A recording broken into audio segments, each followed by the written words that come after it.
Hello, my name is John Walsh. I'm a lecturer in international business at the Hanoi campus of RMIT Vietnam, and I'm glad to have the opportunity today to address you on the subject of sustainability issues in international business.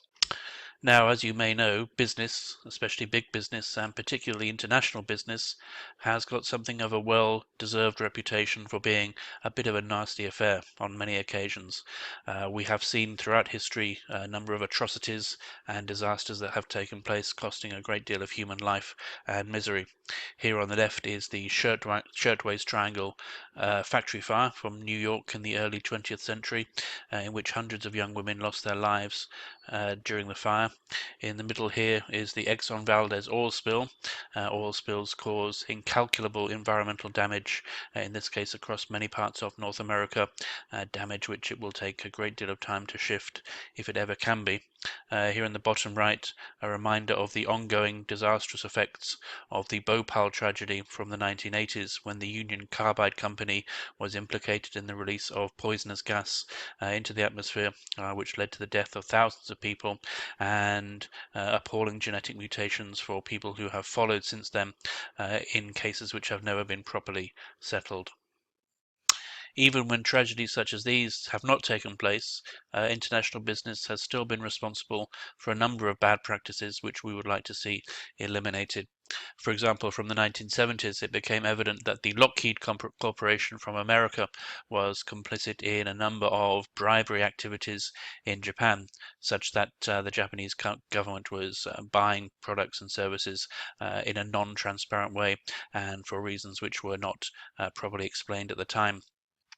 Here on this side, we see a small child, symbolic of the entry into the labour market of children at a time when they're unable to stand up for themselves, and they should be in school. And the problem is that through globalization, families feel that in many cases they are better off putting their children to work rather than keeping them in education, so that they might have better long-term opportunities. Here, the third picture is of hyper-consumerism, the case in which people are encouraged to buy huge amounts of consumer goods, even if they don't really need them or if they have no particular value for them, on the basis that we should just buy because it is consumption that continues to keep the world economy going at the appropriate rate required. And in many people's views, this kind of hyper-consumerism leads to problems with family breakdowns, societal cohesion, may be dangerous to society as a whole and to the ways in which societies define themselves. However, in recent years, it's been possible for people to fight back against these abuses. In part, this is because of the spread of internet technology and mobile telephones. These days, pretty much every mobile telephone is equipped with a camera, and with a camera and an internet connection, it is possible for any citizen journalists to find evidence of things that companies are doing which they might not want people to find out about, and then to publicize it almost instantaneously around the world. When that is combined with buying shares so that the citizen journalists can be represented in annual general meetings or other shareholder activities, this can be a powerful weapon for causing companies to tone down their bad practices and make sure that they follow good corporate social responsibility practices. In addition, there's been a whole slew of books and reports over the last few years which have been reporting on the bad practices of many types of business.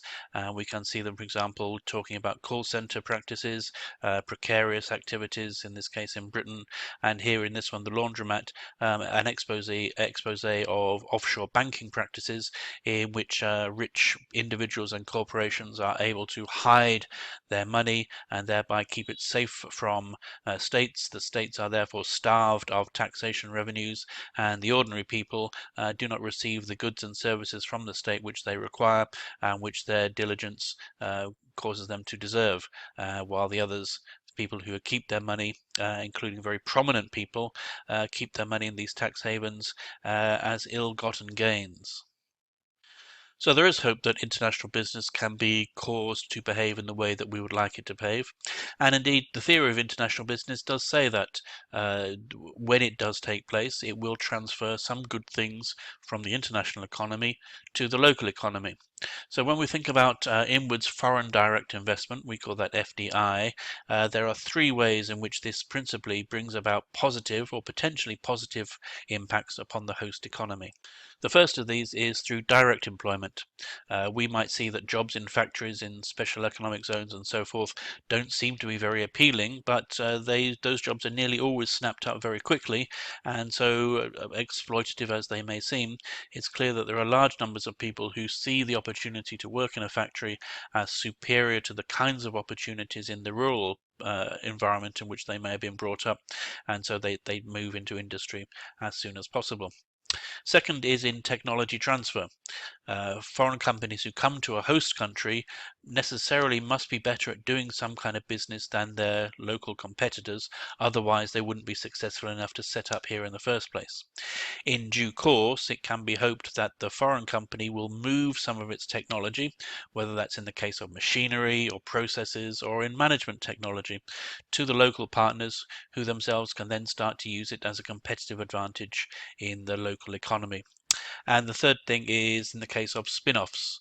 We see that incoming companies, because they are superior to local companies, then the local companies find that they have to compete better and more efficiently in order to maintain their market share. So, for example, here in Vietnam, with its powerful and sophisticated coffee culture, we've seen the arrival of companies such as Starbucks and so on, which have a very high level of service and a great deal of value-added products and processes involved. And so local companies, in order to compete at the Starbucks end of the market, have to improve the way they do things, the level of their products, their branding and reputation and so forth. And so here is an example of how a local company or local companies are forced to compete at a higher level because incoming foreign companies demand this by their level of competition. So the way that companies do compete is many and varied. In general, it focuses on competitive advantage. What can one company do which is better, more effective, cheaper, more desirable than other companies can do? Now, there are many ways to achieve competitive advantage, but for our purposes, we can mold competitive advantage so that it adheres to sustainability principles. So, for example, here, this is John West. John West is a famous fish producing company. They process tuna in particular, and a few years ago they were caught out by catching dolphins in the same nets that they used to catch tuna. And there was a large consumer outbreak about this because dolphins are very popular animals, and so John West was obliged as a company to bring out extra safeguards in its fishing practices and to try to demonstrate that dolphins were no longer being harmed by this process, and so they can now have a dolphin safe tuna steaks. Of course, there's a premium to be paid for this, but it makes that the dolphin is a more sustainable animal as a result. A similar thing happens here with this chocolate. When it was revealed that many parts of Africa, in particular where chocolate is produced, then um, questionable practices were used, unfree labor, child labor, and so forth accusations were made in a number of cases. And so companies, in order to free themselves from these kind of accusations, have embraced the fair trade concept and said that our supply chain is completely transparent. Please come and have a look, and you can monitor all that we're doing. And in order to make this obvious to everybody, we will also pay a small premium, and we will have the fair trade logo added to our products. So in these cases, consumer action has caused a better production practices and less unsustainable production practices. We can see the same thing happening in the bottom right hand corner. Here is an electric vehicle, because consumers increasingly, especially in Western countries, are demanding electric vehicles, then companies are being forced to provide them, and governments are also forced to provide the charging stations, sometimes in partnership with local companies, in order to make sure that this is a more viable industry for everybody concerned. Um, On the left-hand side is an example of a whole industry which is thinking about how to reinvent itself on sustainability lines, and this is the hairdressing industry.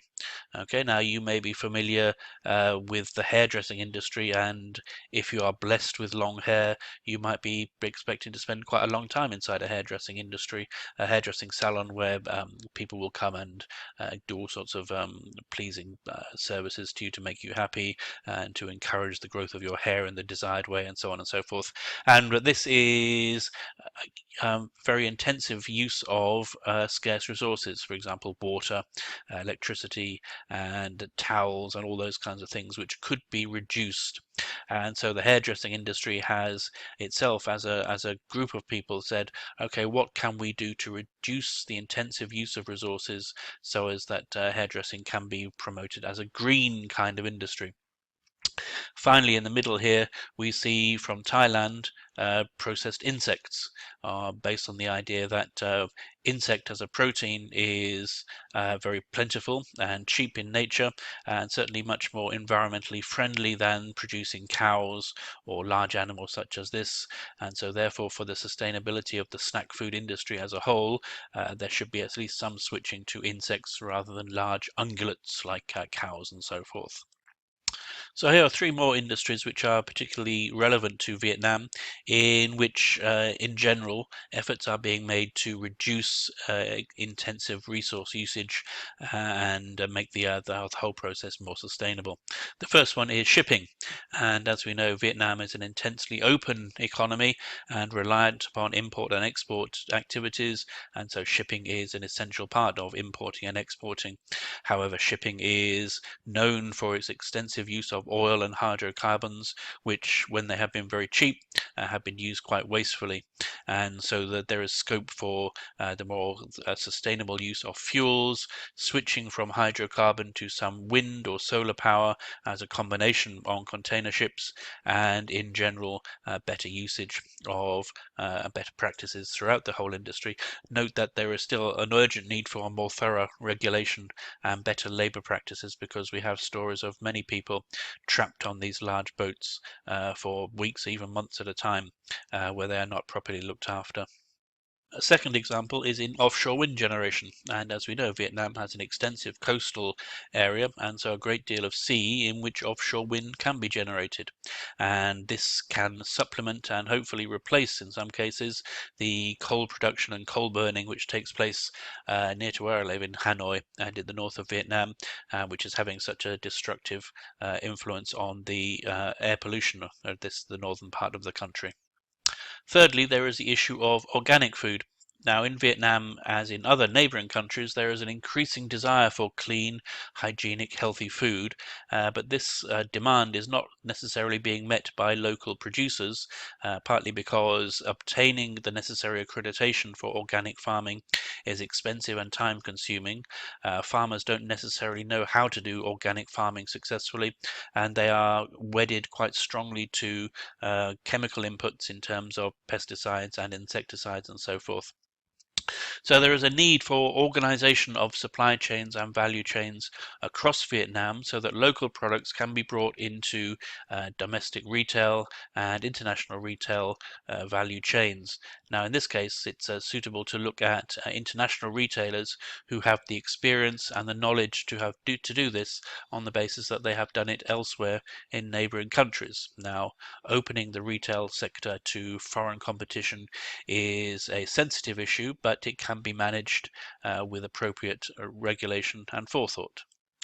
Now, at this stage, you might be thinking, well, this is all very well, but is it just a case of just greenwashing, right? Is it something that companies, businesses are saying that they're doing, but they're not really doing this kind of thing?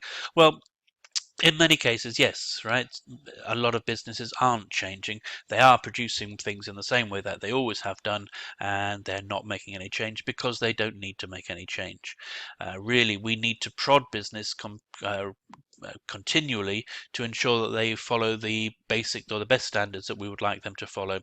If they don't have the proper incentive, then many companies will fall behind and will simply wait until the legislation changes and forces them to act. Secondly, is it all just about the money? Well, This is a capitalist system in which we are all now living and working, and if money doesn't change hands, then very little actually would take place. So yes, it is about the money. If there were no money, people would not be doing these things. We might look to a government to provide all these goods and services for us, but that has its own problems, and we have moved on to a new way of doing things in any case. Thirdly, can business do it all on its own? Well, no. We know from numerous examples, some of which I've talked about a little earlier on, that proper government regulation is essential to prevent the atrocities of the past being repeated in the future. So in conclusion, I would refer you to these words from Adam Smith, who said that it is not through the desire to be good or to be a virtuous person that butchers, brewers and bakers feed us. It is because of their own self-interest. And the same that was true then is just as true today. If we want business to perform in a sustainable way, to be alert to the needs of the environment, to use resources responsibly without squandering them for the future, then we need constantly to be aware of what is going on and to be willing to take business to task and to ensure that our government representatives and so forth maintain appropriate monitoring and scrutiny of what is taking place. So we ourselves are at least in part responsible for the production and the consumption systems in which we live, and so we should always take the responsibility that we would expect others to take on our behalf. Okay, thank you very much. My name was John Walsh, and if you have any questions, please feel free to let me know by email perhaps.